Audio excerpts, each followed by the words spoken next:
جب غروب آفتاب کا وہ لمحہ ہوتا، مدینہ کی فضا میں خاموشی پھیل جاتی، سورج کی کرنیں مٹیالی زمین کو چوم رہی ہوتی، روزہ دار کی نگاہیں افق پر جمی ہوتی تھی۔ لیکن سوال یہ ہے، جب پہلا رمضان آیا، جب پہلی بار امت پر روزہ فرض ہوا، تو اللہ کے رسول کا افطار کیسا تھا؟ کیا دسترخوان سجے ہوئے تھے، یا کھانوں کی کثرت تھی، یا کچھ اور ہی منظر تھا جو آج ہماری آنکھوں سے اوجھل ہو چکا ہے؟ آج ہم چلتے ہیں ہجرت کے بعد کے مدینہ میں، جہاں سادگی تھی مگر نور بھی تھا، جہاں بھوک تھی مگر صبر بھی تھا، اور جہاں افطار ایک رسم نہیں بلکہ عبادت تھی۔ رمضان المبارک اسلام کی تاریخ کا ایک فیصلہ کن موڑ ہے۔ سن 2 ہجری میں روزے فرض ہوئے۔ یہ وہ زمانہ تھا جب مدینہ میں اسلامی معاشرہ اپنی بنیادیں مضبوط کر رہا تھا۔ روزہ صرف بھوک اور پیاس کا نام نہ تھا، یہ تربیت تھی، یہ ضبط تھا، یہ اللہ سے تعلق کا اعلان تھا۔ لیکن ایک اہم سوال جس پر کم بات ہوتی ہے وہ یہ ہے، نبی کریم صلی اللہ علیہ وسلم کا افطار کیسا ہوتا تھا؟ آپ صلی اللہ علیہ وسلم کیا کھاتے تھے، کس وقت افطار کرتے تھے، اور افطار کے وہ لمحات کس کیفیت سے بھرے ہوتے تھے؟ یہ صرف تاریخی سوال نہیں، یہ ہماری زندگی کا آئینہ ہے۔ مدینہ کی گلیاں خاموش تھیں، گرمی اپنی شدت پر تھی، ریت تپ رہی تھی، صحابہ کرام روزے کی حالت میں اپنے کاموں میں مصروف تھے۔ کسی کے پاس کھجوروں کا باغ تھا، کوئی کنویں سے پانی نکال رہا تھا، کوئی مسجد نبوی میں بیٹھا قرآن پاک کی آیات کی تلاوت کر رہا تھا، کوئی نوافل ادا کر رہا تھا۔ روزہ بھی نیا نیا فرض ہوا تھا، مگر ایمان تازہ تھا، سورج ڈھلنے لگا تھا، آنکھیں افق کی طرف اٹھتی تھیں، کیونکہ افطار کا وقت قریب تھا۔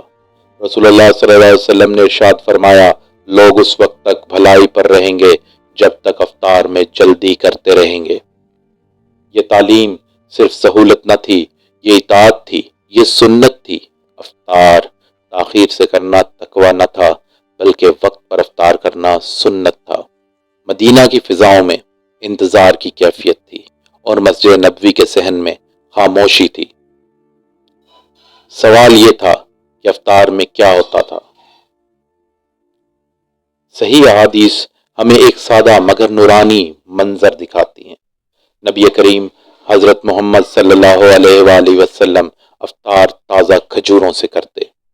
اگر تازہ کھجوریں نہ ہوتی تو خشک کھجوروں سے، اور اگر وہ بھی نہ ہوتی تو چند گھونٹ پانی سے افطار کرتے۔ سنن ابی داؤد اور ترمذی شریف میں مذکور ہے۔ سوچئے آج ہمارے دسترخوانوں پر کتنی اقسام کے کھانے ہوتے ہیں، اور وہاں چند کھجوریں یا پانی کے چند گھونٹ، لیکن برکت کہاں زیادہ تھی؟ افطار سے پہلے آپ صلی اللہ علیہ وسلم دعا فرماتے، پیاس ختم ہو جاتی، رگیں تر ہو جاتی، اور اجر ثابت ہو جاتا اگر اللہ نے چاہا۔ یہ الفاظ صرف دعا نہ تھے، یہ شکر تھے، یہ عاجزی تھے، یہ بندگی کا اعلان تھے۔ مدینہ میں سب کے پاس وسائل نہ تھے۔ بعض صحابہ ایسے تھے جن کے گھروں میں کئی دن چولہا نہ جلتا تھا۔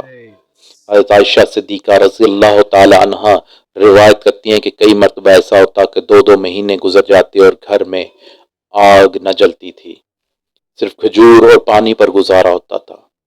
یہ روایت صحیح بخاری میں موجود ہے۔ لیکن حیرت کی بات یہ ہے کہ اس فقر کے ماحول میں افطار کے وقت سخاوت عروج پر ہوتی تھی۔ رسول اللہ صلی اللہ علیہ وآلہ وسلم رمضان میں سب سے زیادہ سخی ہو جاتے تھے۔ صحیح بخاری کے روایت کے مطابق آپ صلی اللہ علیہ وسلم کی سخاوت تیز چلتی ہوئی ہوا سے بھی زیادہ تھی۔ افطار کے وقت کسی کو بلانا، کسی کو کھجور دینا، کسی کو پانی پلانا، یہ سب عبادت تھا۔ افطار صرف اپنے لیے نہیں تھا، یہ امت کے لیے تھا۔ تصور کیجئے مسجد نبوی کا صحن، مٹی کی زمین، سادہ ستون، سورج غروب ہونے کے قریب تھا۔ ایک صحابی اذان دیتا ہے، اللہ اکبر اللہ اکبر۔ یہ مغرب کی اذان ہے، افطار کا اعلان ہے۔ رسول اللہ صلی اللہ علیہ وسلم فوراً کھجور اٹھاتے ہیں، اللہ کا نام لیتے ہیں اور افطار کرتے ہیں۔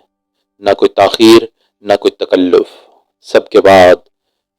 اس کے بعد مغرب کی نماز، پھر گھر کی طرف واپسی۔ گھر میں سادگی ہے، کوئی شاہانہ اہتمام نہ تھا لیکن سکون تھا۔ وہ افطار جس میں دنیا کی چمک نہ تھی مگر آخرت کی روشنی تھی۔ اور پھر وہ لمحہ جو ہر روز دہرایا جاتا تھا، پیاس سے خشک ہونٹ، گرمی سے تھکا ہوا جسم مگر دل مطمئن۔ افطار کا پہلا لقمہ اللہ کے نام کے ساتھ۔ یہ صرف کھجور نہ تھی، یہ صرف صبر کی تکمیل تھی، یہ اطاعت کا انعام تھا، یہ رب کے وعدے پر یقین تھا۔ اس سادہ افطار میں جو روحانیت تھی وہ دنیا کی کسی ضیافت میں نہ تھی۔ رسول اللہ صلی اللہ علیہ وسلم نے فرمایا، روزہ دار کے لیے دو خوشیاں ہیں، ایک افطار کے وقت اور ایک اپنے رب سے ملاقات کے وقت۔ صحیح بخاری، صحیح مسلم میں یہ روایت مروی ہے۔ افطار کی وہ روشنی جو ایمان سے جڑی ہوئی تھی، جو عاجزی سے پیدا ہوتی تھی، جو شکر سے لبریز تھی، یہی اصل راز تھا۔ آج ہم رمضان میں افطار کو ایک تقریب بنا چکے ہیں۔ کھانوں کی کثرت ہے، تصاویر، نمائش، لیکن سوال یہ ہے، کیا ہماری میزوں پر وہ روحانیت ہے جو مدینہ کے سادہ گھروں میں تھی؟ نبی کریم صلی اللہ علیہ وسلم کا افطار ہمیں سادگی سکھاتا ہے، وقت کی پابندی سکھاتا ہے، شکر سکھاتا ہے اور سب سے بڑھ کر دوسروں کو شامل کرنا سکھاتا ہے۔ اگر ہم واقعی سنت پر عمل کرنا چاہتے ہیں تو ہمیں اپنے افطار کو سادہ، بابرکت اور اللہ کی رضا کے لیے بنانا ہوگا۔ چند کھجوریں بھی کافی ہیں اگر نیت خالص ہو۔ یہی ہے پہلا تاریخی افطار کا سبق، سادگی میں عظمت، قناعت میں سکون اور سنت میں کامیابی۔ ہمارے چینل کو سبسکرائب کریں، لائک کریں اور شیئر کریں تاکہ نئی آنے والی ویڈیو کا نوٹیفیکیشن سب سے پہلے آپ کو مل سکے۔ ہم نے یہ تمام علوم حاصل کیے قرآن کریم، صحیح بخاری، صحیح مسلم، سنن ابی داؤد، جامع ترمذی، ریاض الصالحین، سیرت ابن ہشام، الرحیق المختوم، تاریخ الطبری۔ اللہ حافظ۔